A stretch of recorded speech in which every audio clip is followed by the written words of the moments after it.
माँ बाप का दिल कभी मत दुखाना। हेलो माँ, मैं रवि बोल रहा हूँ। कैसी हो माँ? मैं ठीक हूँ बेटे। ये बताओ तुम और बहू कैसे हो? हम दोनों ठीक हैं माँ। आपकी बहुत याद आती है। अच्छा सुनो माँ, मैं अगले महीने इंडिया आ रहा हूँ तुम्हें लेने। क्या?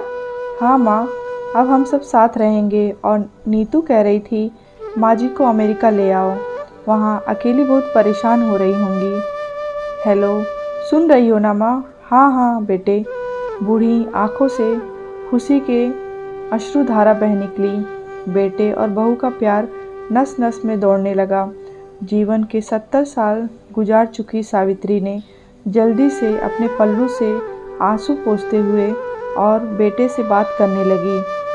पूरे 2 साल बाद बेटा घर आ रहा था। बूढ़ी सावित्री ने मोहल्ले भर में दौड़ दौड़ कर ये खबर सबको सुना दी। सभी खुश थे कि चलो बुढ़ापा चैन से बेटे और बहू के साथ गुजर जाएगा।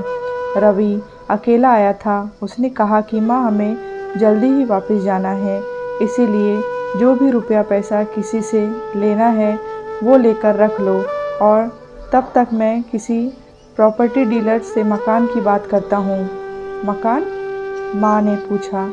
हाँ माँ, अब ये मकान बेचना पड़ेगा वरना कौन इसकी देखभाल करेगा।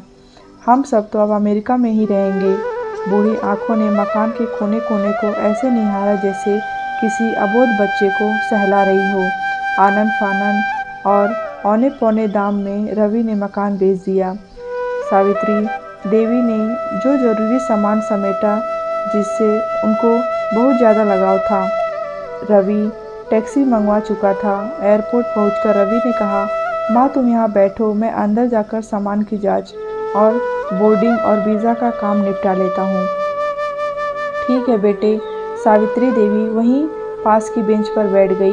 काफ़ी समय बीत चुका था। बाहर बैठी सावित्री देवी बार बार उस दरवाजे की तरफ देख रही थी जिसमें रवि गया था, लेकिन अभी तक बाहर नहीं आया। शायद अंदर बहुत भीड़ होगी सोचकर बूढ़ी आंखें फिर से टकटकी लगाए देखने लगी। अंधेरा हो चुका था। एयरपोर्ट के बाहर गहमा गहमी कम हो चुकी थी। माँ जी किससे मिलना है? एक कर्मचारी ने वृद्धा से पूछा। मेरा बेटा अंदर गया था टिकट लेने, वो मुझे अमेरिका ले जा रहा था, सावित्री देवी ने घबराकर कहा। लेकिन अंदर तो कोई पैसेंजर नहीं है। अमेरिका जाने वाली फ़्लाइट तो दोपहर में ही चली गई। क्या नाम था आपके बेटे का? कर्मचारी ने सवाल किया। रवि। सावित्री के चेहरे पे चिंता की लकीरें उभर आईं। कर्मचारी अंदर गया और कुछ देर बाद बाहर आकर बोला, माँ जी आपका बेटा रवि तो अमेरिका जाने वाली फ़्लाइट में कब का जा चुका है। क्या? वृद्धा की आंखों से आंसुओं का सैलाब फूट पड़ा। बूढ़ी माँ का रोम रोम काँप उठा। किसी तरह वापस घर पहुँची तो अब बीत चुका था। रात में घर के बाहर चबूतरे पर ही सो गई। सुबह हुई तो दयालु मकान मालिक ने एक कमरा रहने को दे दिया। पति की पेंशन से घर का किराया और खाने का काम चलने लगा। समय गुजरने लगा। एक दिन मकान मालिक ने वृद्धा से पूछा, माँ जी क्यों नहीं आप अपने किसी रिश्तेदार के यहाँ चली जाएं? अब आपकी उम्र भी बहुत हो गई है, अकेले कब तक रह पाएंगी?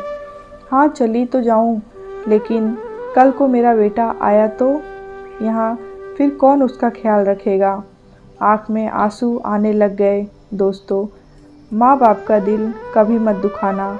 माँ तो माँ होती है। यह कहानी आपको कैसी लगी हो आप कमेंट बॉक्स में बताएं। चैनल को सब्सक्राइब करें, लाइक करें और शेयर करें।